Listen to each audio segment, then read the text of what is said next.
Guys, if you like this video, please make sure to subscribe, give me a thumbs up, and most of all, if you guys have a comment, please comment. Alright guys, take care. Hey guys, what's up? Welcome to my video.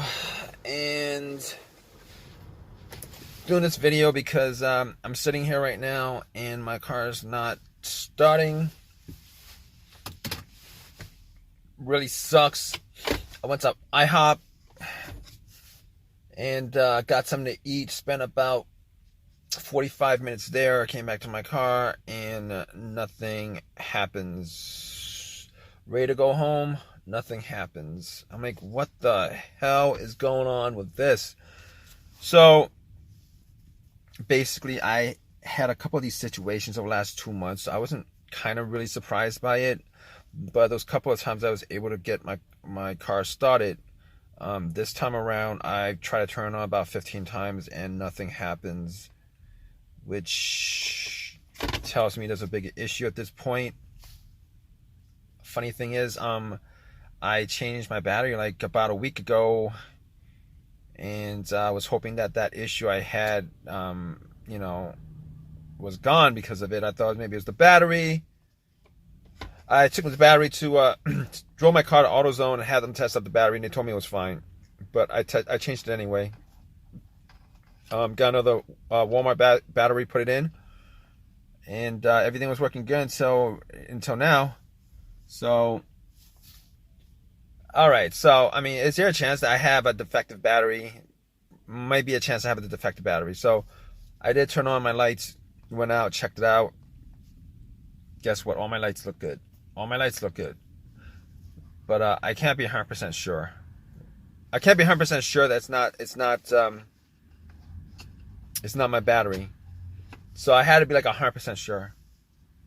So what I did was I asked a couple people for a jump. I had jumper cables in my car, and it took a couple of tries asking people, and this guy helped me out. I had cables. Once I put the cables on, I tried turning it on. It didn't work. So basically what I did after that was, I left the cables on for maybe like a couple minutes, try to start it. I was hoping for like a slow crank or something like that. Nothing happened. Really disappointed. All right, so at that point, I knew it wasn't the battery. I checked out my terminals. They were kind of dirty. Took the terminals off.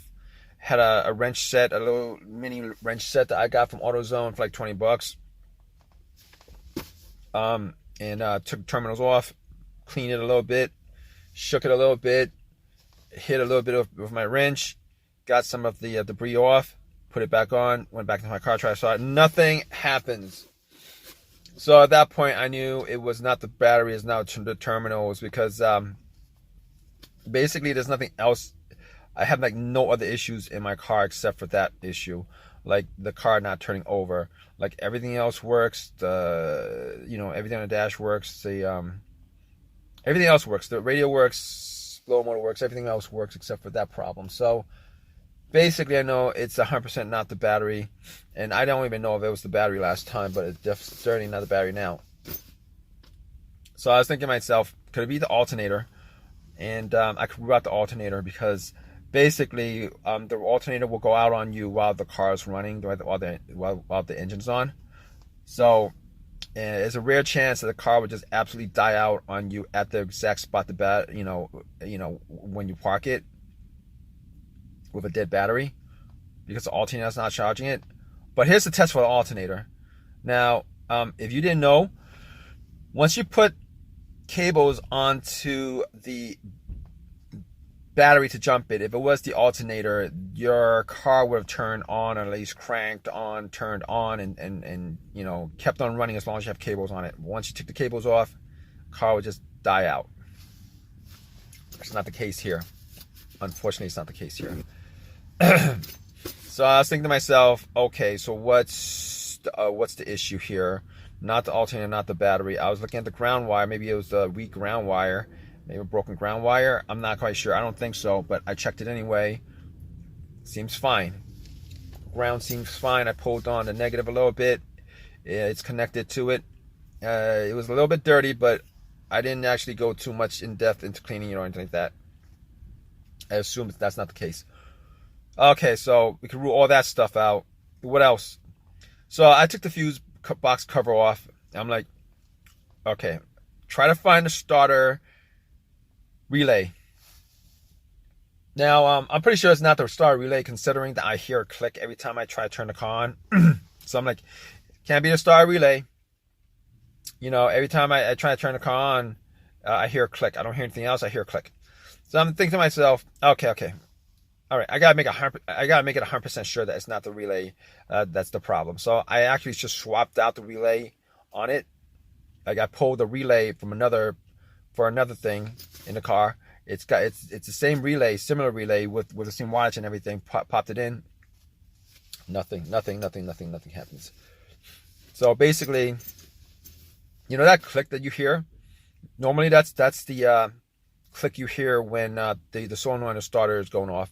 Like it's getting electricity to the starter, but the motor's not running. So, you know, normally the relay, what happens with the relay, it is, you know, the electricity goes to the relay, goes to the starter. Now, the relay was, if I had issues with the relay, I wouldn't have heard that click.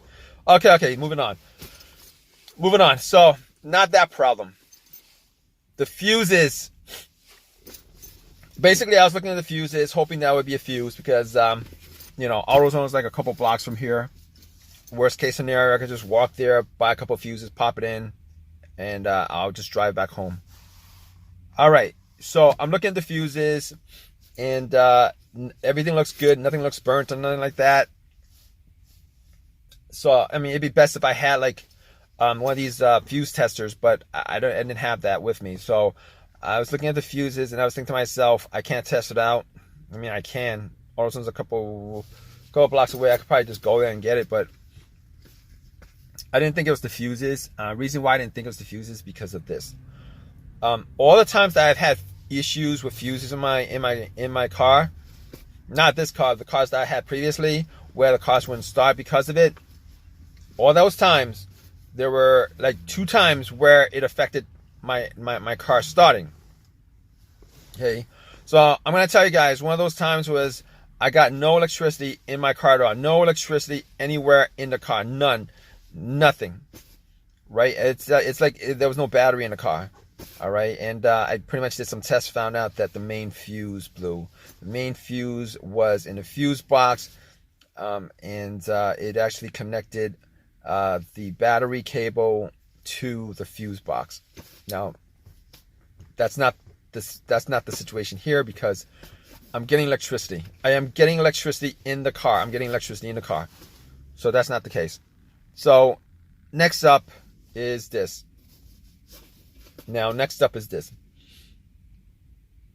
What else could it be? I'm going off tangent here, but something came up like the mass airflow sensor, but it can't be the mass airflow sensor because, I mean, I didn't actually test that out because normally if there's a mass airflow sensor issue, your car would actually crank. And I didn't do it in this case. But anyway, let me go back to fuse. Second issue that I had with fuse was my car cranked, but it wouldn't crank over. Did a bunch of tests and found out that it was the fuse that connected the fuel pump. The fuel pump fuse blew and it cranked, but it wasn't working because no electricity was going through it. I don't know why it blew, but that's not the case here because this car is not cranking. So even if it was the fuel pump fuse, I mean, that's not what's causing the car not to crank at this point. And last but not least, the starter. I was thinking to myself, could it really be the starter? Because that would be my first guess, because I've had starter issues before. But I actually changed the starter on this car like 8 months ago. Had this same issues, changed the starter. Granted, it was a rebuilt starter, and right now I'm thinking I am regretting getting the rebuilt starter instead of brand new starter. The brand new starter was $300, the rebuilt was $150. I went cheap on it. I didn't go cheap on it, but $300 for a starter is expensive, and didn't get that. I got a rebuilt one, popped it in, and I had no issues up until like about a month ago. As far as starting is concerned, I had no issues. So that's why this is not, you know, it wasn't the first thing on my list as far as trying to figure out what the issue is on this car as of right now. So I was thinking about maybe like doing a couple of tests, like bump the starter. I didn't do that because I don't have a crowbar long enough to reach it. I have a wrench that's not going to reach it, so I didn't bump it. If I had a wire, I would actually connect the positive cable from the battery to the positive solenoid terminal on the solenoid. I don't have a wire for that, so I can't actually test that out. If you guys don't know anything about rebuilt starters, I have this inkling that it's the starter that's the issue, because with rebuilt starters, when they rebuild it, they only fix like that one part that's broken. Like if you guys rebuild anything, a starter, alternator, they only fix that one part that's broken. They don't actually fix any of the other parts on the car.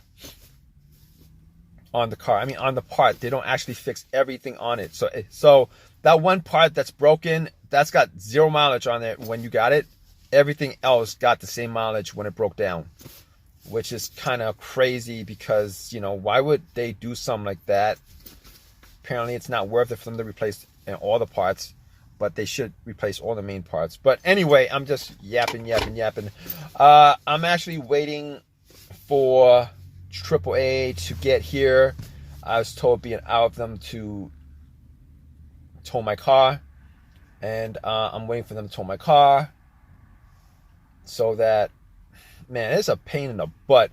This is like really a pain in the butt. I really wish this, oh man, I'm gonna be like really peeved. Really peeved if it turns out to be the starter, because now I'm gonna have to spend, I believe the starter is warranted for a lifetime, I think, but that's not the point. I'm either gonna have to spend some time working on it, or I'm gonna have to pay somebody to work on it, which really sucks. But it's just the time that I'm taking out right now for this whole entire situation. Regardless, I'm gonna keep you guys posted on this situation. All right, stay tuned, guys. All right, guys. So here's what I did. I actually did some tests. I mean, I could figure out all the other stuff wasn't the issue, and the main culprit was the starter. So that's where you know my attention was when the car got towed to my house. So basically, I got to the starter. I took a crowbar, took a hammer actually, and pretty much hammered it a couple of times. Try to start it up. It actually started up once. Turned the car off. Tried it again. Didn't do anything. So I hammered it another time. Turned the car on. Didn't do anything. Hammered it another time. Slow crank. Nothing. Hammered it another time. Nothing. Hammered another. I did that about 5 times. That with nothing. All right. So that's the test. But just to verify it, I actually did connect a wire from the battery terminal to the positive solenoid terminal on the solenoid, and it did make a noise. Well, I think it did make a noise once. I think it actually the little thing came out, the teeth. I believe that's what it was that I heard, but it didn't spin. Maybe that's the case. I don't know. I forgot, but I think maybe it did that. It didn't spin, so I knew for a fact there was a starter that was the problem. So I had to spend time taking it out. Went to AutoZone. I could have gotten a $300 starter. Instead, I chose another rebuilt starter from them because it was under warranty. I didn't want to spend $300. I really did not want to spend $300 on a part. You know, at this point, I'm actually replacing it twice. It's costing me time right now. Time is money. It's costing me money. All right, it's a pain in the butt. Popped it in. Took me like an hour and a half, 2 hours to do it. Popped it in. And guess what? It starts right away. It starts right away. It starts right away. It starts right away. It starts right away. Not an issue with it starting. So right now I'm sitting pretty with that. You know, I'm sitting pretty with that right now, but this situation should not be the case, and it really sucks that this is the situation that I had to go through. It really does suck because you know, I'm like they should do a better job of repairing the, you know, when they rebuild it, they should do a better job of doing that. It's just ridiculous. But if you guys are still here, you know, please, if you guys have any comments at all, I hope this helped you guys out. If you guys have any comments, please leave a comment section. Please leave a thumbs up if you guys want, and please subscribe, guys. All right.